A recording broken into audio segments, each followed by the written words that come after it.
Good morning, student. From this lecture, we are going to paper second.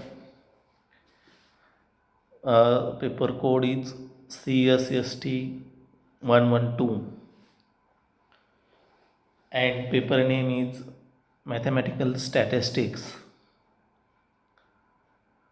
So, chapter first,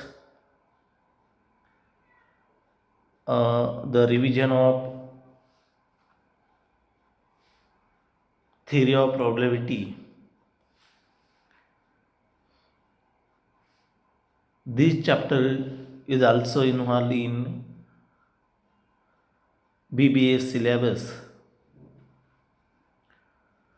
On the same way, we are going to this lecture BCS student as well as BBA student.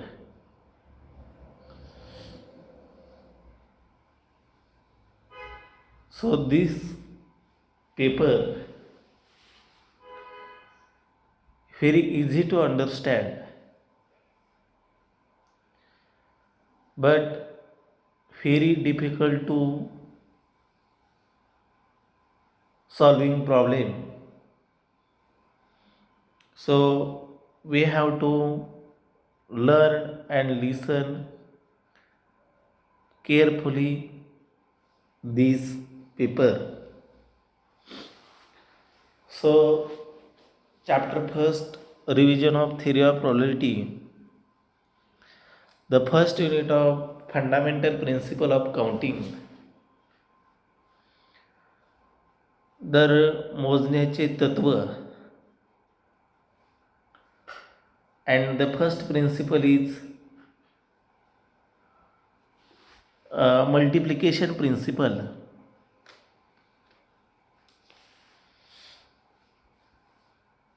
म्हणजे गुणाकाराचं तत्व.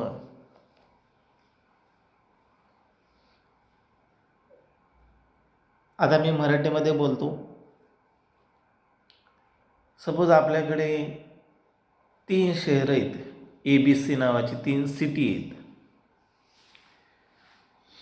आणि city ए मधून city बी मध्ये जाण्यासाठी 3 road आहेत, आणि बी मधून C मध्ये जाण्यासाठी 2 रोड आहेत. तर आपण किती प्रकारे जाऊ शकतो ए मधून सी कडे व्हाया बीच्या मार्गे? तर आपण टोटल 6 प्रकारे जाऊ शकतो. तर मी डायरेक्टली तुम्हाला खाली एक्झाम्पलकडे घेऊन जातो. हे डेफिनेशन आपण नंतर बघू. Suppose there are 3 roads from city A to B and 2 roads from city B to C, then total number of ways from city A to B, A to C via B is 6, as shown is diagrammatically below. म्हणजे ए शहरापासून बी शहरापर्यंत जाण्यासाठी 3 road आहेत, त्याला आपण नावं दिलेत XYZ. आणि बी शहरापासून सी शहरापर्यंत जाण्यासाठी 2 रोड आहेत, त्याला नावं दिलेत आपण P आणि Q. मग ए शहरापासून सी शहरापर्यंत जाण्यासाठी किती रोड आहेत किंवा किती पद्धतीने जाऊ शकतो? तर किती पद्धतीने जाऊ शकतो, तर उत्तर पण वरती दिलेले 6.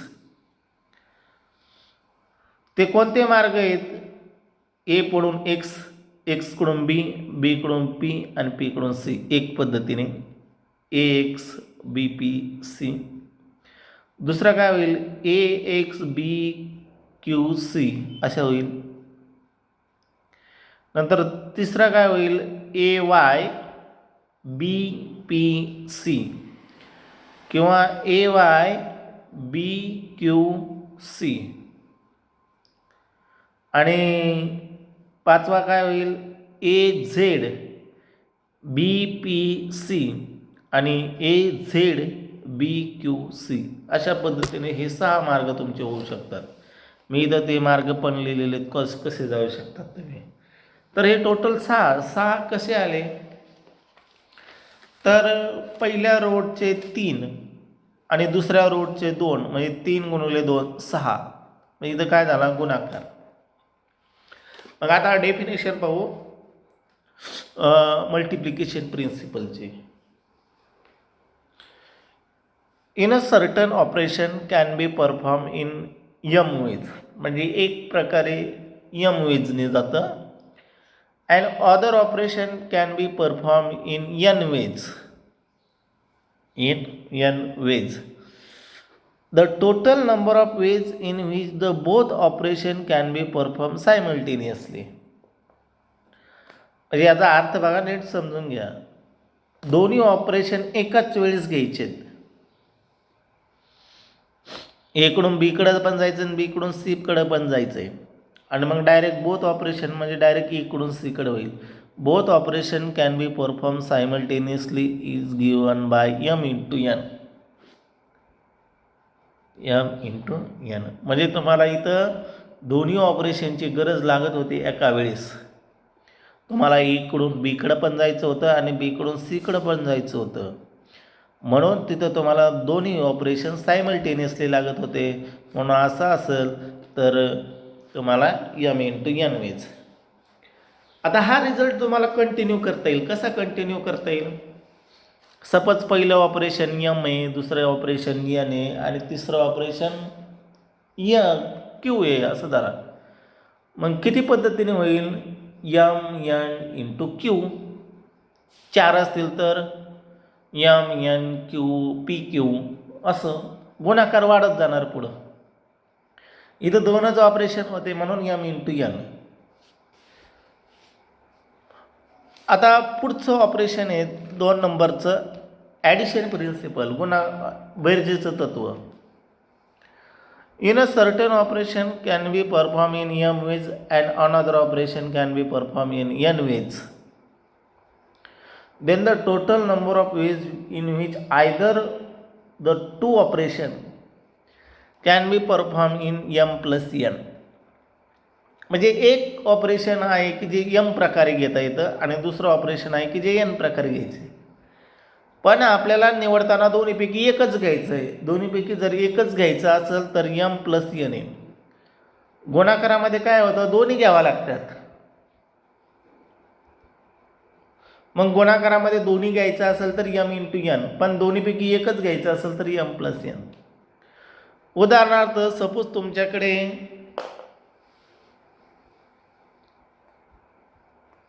5 बुक आहेत आणि 2 नोटबुक आहेत. 5 बुक आणि 2 नोटबुक. एकतर तुम्हाला काय घ्यायचे? एकतर नोटबुक घ्यायची किंवा एकतर बुक घ्यायचं आहे. तर तुम्ही किती प्रकारे घेऊ शकता? तर तुम्ही 7 प्रकारे घेऊ शकता. 7 प्रकारे कसं घेऊ शकता? 5 बुक आहेत, 5 मधलं एक कोणतं तरी घ्यायचं आहे. म्हणजे ते 5 मधलं एक घ्यायचं म्हणजे ते 5 प्रकार झाले. आणि 2 नोटबुक आहेत, 2 नोटबुक तुम्ही 2 पद्धतीने घेऊ शकता. म्हणजे 5 अधिक 2 किती झाले? 7. तसंच खाली एक एक्झाम्पल आहे. Rajesh have 4 red colour T shirt and 3 yellow colour T shirt. राजेशकडे काय आहेत? 4 लाल कलरचे आणि 3 पिवळ्या कलरचे टी शर्ट आहेत. He on to choose one of them. त्याला त्यांच्यातल्यापैकी एक निवडायचा आहे. तर टोटल नंबर ऑफ वे किती होईल?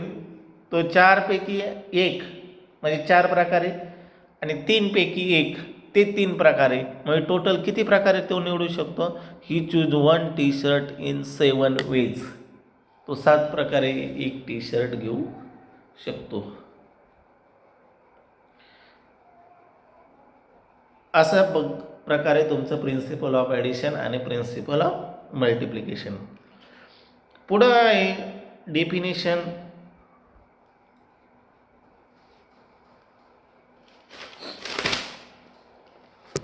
परम्युटेशन. परम्युटेशन म्हणजे काय? तर अरेंजमेंट आहे एक प्रकारची. Permutation is an arrangement of object in specific order. एका ठराविक पद्धतीने अरेंजमेंट करायची म्हणजे तुमची परम्युटेशन आहे. म्हणजे बघा परम्युटेशन आपल्या डे टू डे लाईफमध्ये पण असतं.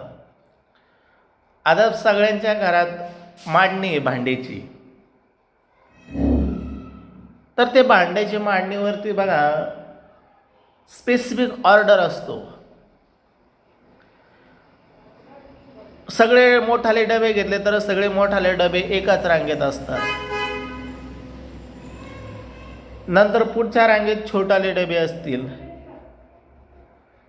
नंतर सगळे तांबे एकाच शेजारी असतील. नंतर सगळे ग्लास. नंतर राहिलेले छोट्याशा वस्तू सगळ्या एका शेजारी एक.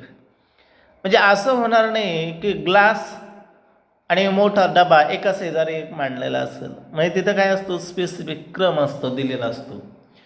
तसंच परम्युटेशन आहे. Permutation is the arrangement of object. Object म्हणजे एखादी वस्तू in a specific order is called permutation. आता सपोज तुमच्याकडे if there are 3 letters, 3 letters आहेत ABC capital, the following are the different arrangement of 3 different letters. म्हणजे हे 3 letters तुम्ही किती प्रकारे अरेंजमेंट करू शकता, तर खाली त्याची अरेंजमेंट दिलेली. पहिली अरेंजमेंट कशी होईल, ABC हा अरेंजमेंट होईल ABC. नंतर दुसरी अरेंजमेंट काय होईल, अगोदर A नंतर C आणि नंतर B अशी एक अरेंजमेंट होऊ शकते. नंतर BCA ही एक अरेंजमेंट होऊ शकते. नंतर BAC ही एक अरेंजमेंट होऊ शकते. CAB ही एक अरेंजमेंट होऊ शकते आणि CBA ही एक अरेंजमेंट होऊ शकते. ह्या 6 अरेंजमेंटपेक्षा दुसरी कोणती 7वी अरेंजमेंट तिथं पॉसिबल नाही. तुम्ही ट्राय करून बघा, ह्या 6पेक्षा वेगळी तुम्हाला येते का एखादी अरेंजमेंट करता, तर नाही येणार. हे 6च तिथं पॉसिबल अरेंजमेंट आहेत. 6च प्रकारे तुम्ही त्यांची मांडणी करू शकता. आता सपोज 3 लेटर्स आहेत आणि ह्या 3 पैकी आपल्याला दोघांचीच मांडणी करायची. आता इथं काय होतं, 3 पैकी तिघांची अरेंजमेंट केली ती. सपोज आपल्याला 3 आहेत आणि 3 पैकी 2च लेटरची अरेंजमेंट करायची, तर 2 लेटरची अरेंजमेंट कशी होईल, similarly the permutation of 3 letters ABC taken 2 at a times. त्यातले 2च घ्यायचेत आपल्याला एकाच वेळेस. तर काय अरेंजमेंट होऊ शकते, AB BA. आता AB आणि BA सेम नाही तर काय अरेंजमेंट करताना, AB BA. नंतर AC CA आणि BC CB 2च होईल. एवढे 6च होतील. 7वी करायची गेला तर नाही होणार, कारण यातलीच कोणती तरी परत रिपीट होईल. तर अशा पद्धतीने तुमची arrangement in a specific order म्हणजेच तुमचं परम्युटेशन आहे. हे लक्षात घ्यायचं. तुम्ही म्हणणार AB आणि BA सारखंच आहे, तर नाही. AB is not equal to BA, बरोबर. परम्युटेशनमध्ये, कॉम्बिनेशनमध्ये गेल्यानंतर ते दोन्ही इक्वल होतात. फक्त परम्युटेशनमध्ये ते डिफरंट असतात. आता खाली थिअरम आहेत, तर त्या थिअरमच्या आधी तुम्हाला फॅक्टोरियल नोटेशन आधी शिकायला पाहिजेत. तर अगोदर मी तुम्हाला फॅक्टोरियल नोटेशन सांगतो. फॅक्टोरियल नोटेशन तुम्ही इथून मागे शिकलेलं असताल 11वीमध्ये 12वीमध्ये. n फॅक्टोरियल म्हणजे काय असतो, 1 × 2 × 3 × 4 × ... n-1 × n. हा काय झाला, गुणाकार झाला. n फॅक्टोरियल म्हणजे काय, तर गुणाकार आहे. हा गुणाकार कोणाचा आहे, कंटिन्युअस आहे, सलग आहे. ह्यातला कोणताच नंबर आपण ड्रॉप केलेला नाही. The continuous product of n natural number is called n factorial. म्हणजे तुम्हाला 3 फॅक्टोरियल फाइंड करायचं असेल तर 3 फॅक्टोरियल फाइंड करण्याचा म्हणजे काय करणार, 1 × 2 × 3 6 पाच फॅक्टोरियल फाईंड करायचं म्हणजे कसं, ए गुणिले 2 गुणिले 3 गुणिले 4 गुणिले 5 120.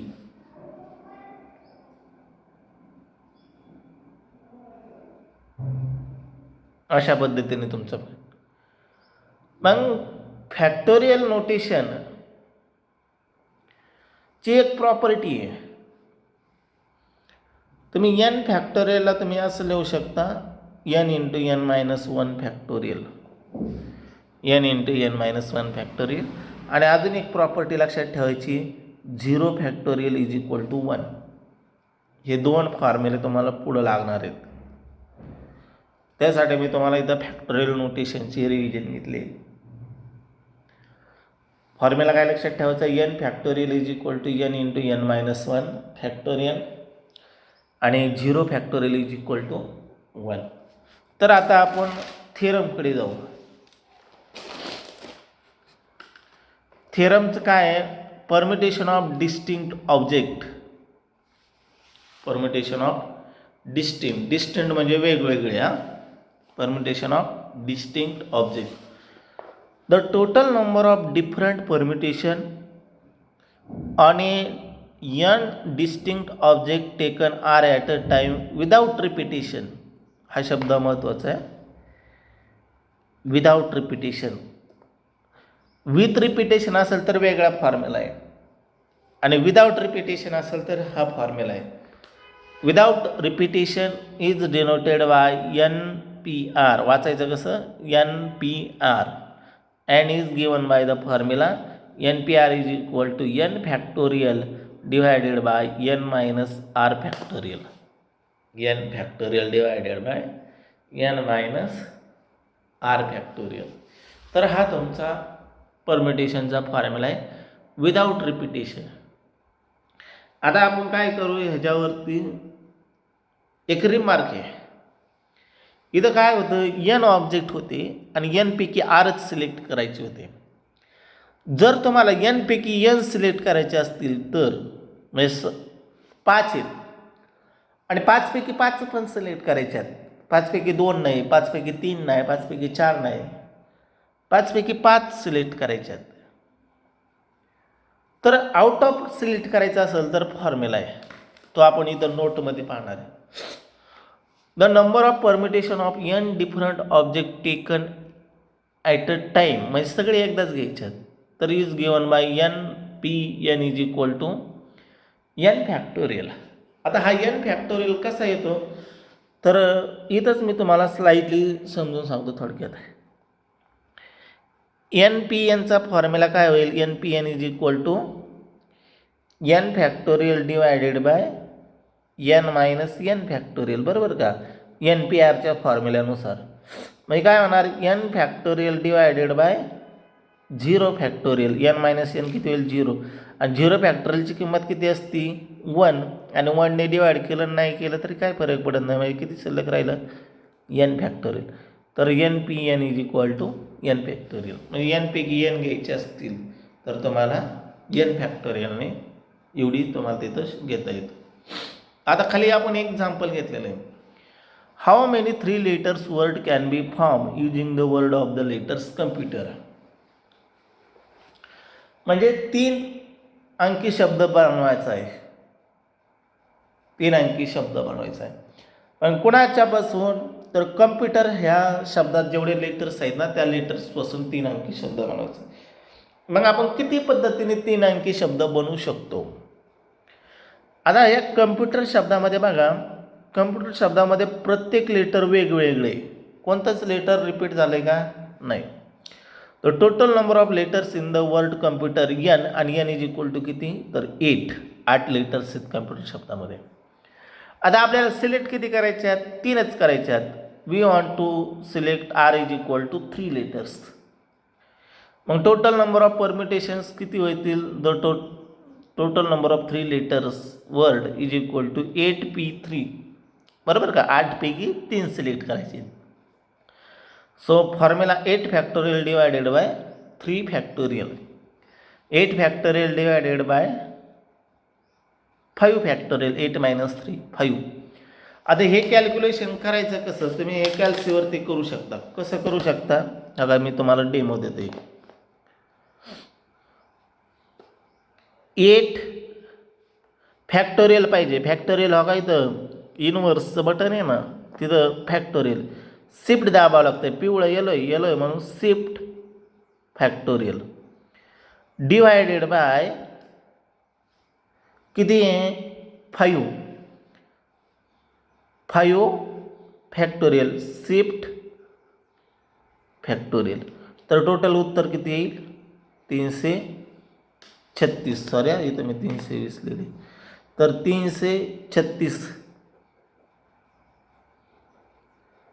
336. किंवा तुम्ही कसं करू शकता, याला मी तुम्हाला अजून एक पर्याय सांगतो. इथं 8 फॅक्टोरियल डिवायडेड बाय 5 फॅक्टोरियल आहे. तर तुम्ही ह्याला कसं लिहू शकता, 8 फॅक्टोरियलला कसं लिहू शकता, 8 × 7 फॅक्टोरियल डिवायडेड बाय 5 फॅक्टोरियल. कसं लिहू शकता 8 फॅक्टोरियलला, तर हा रिमार्क सांगितला ना, n factorial is equal to n × n-1 factorial. तसंच 8 फॅक्टोरियलला कसं केलं मी, 8 फॅक्टोरियलला 8 × 7 फॅक्टोरियल. परत आता 8 × 7 फॅक्टोरियलला कसं लिहिता येईल, 7 × 6 फॅक्टोरियल डिवायडेड बाय 5 फॅक्टोरियल. परत अजून काय होईल, 8 × 7 × 6 फॅक्टोरियलला कसं लिहिता येईल, 6 × 5 factorial divided by 5 factorial. 5 फॅक्टोरियलला 5 factorial cancel होईल, मग काय शिल्लक राहील, 8 × 7 × 6. किती येतो ह्या गुणाकार करा कॅल्सीवरती, 8 × 7 × 6, 8 × 7 × 6, तर किती येतोय 336. तर अशा पद्धतीने करा, किंवा डायरेक्ट कॅल्सीचा उपयोग करून तुम्ही डायरेक्ट फॅक्टोरियल नोटेशनचा उपयोग करून तुम्ही ते फाईंड करू शकता. परत समजून घ्या एक्झाम्पल. 3 लेटर्सच बनवायचे आहेत शब्दांचे, 3 अंकी शब्द बनवायचा आहे. कोणापासून, कम्प्युटर शब्दाच्या लेटर्सपासून. तर कम्प्युटर शब्दात किती लेटर्स आहेत, तर 8 आहेत. 8 कसे आहेत, सगळे वेगवेगळे आहेत. आणि आपल्याला सिलेक्ट किती करायचे आहेत, 3च बनवायचे आहेत. 8p3चा फॉर्म्युला वापरायचा आणि सोडवायचा. आता पुढं तुम्हाला मागाशी शब्द सांगितला होता विदाउट रिपिटेशन. आता जर रिपिटेशन केलं तर काय होईल, the total number of different permutation of n distinct object taken r at a time with repetition. तिथे शब्द काय होता, without repetition. With repetition of object any numbers of a times is NPR is equal to n⁻r. म्हणजे तुम्हाला जर repetition करायचं असेल तर आता बघा एक्झाम्पल घेऊ. मग एक्झाम्पल घेतल्यानंतर तुमची concept, how many 3 digit number, 3 अंकी नंबर बनवायचा आहे. Can be from using the digit 2, 3, 4, 7, 8 where repetition of digit is allowed. Repetition of digit is allowed म्हणजे तुम्ही काय करू शकता, 222 संख्या आपण बनवू शकता. म्हणजे काय झालं, इथं 2 रिपीट झाला का नाही.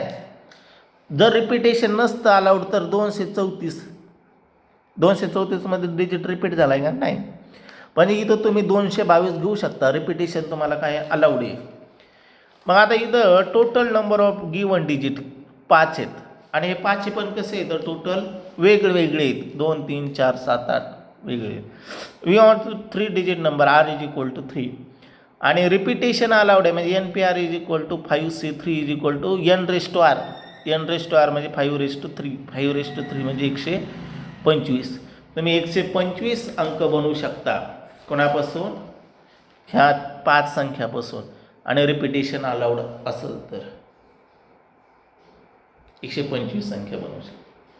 तर अशा पद्धतीने रिपिटेशन अलाउड.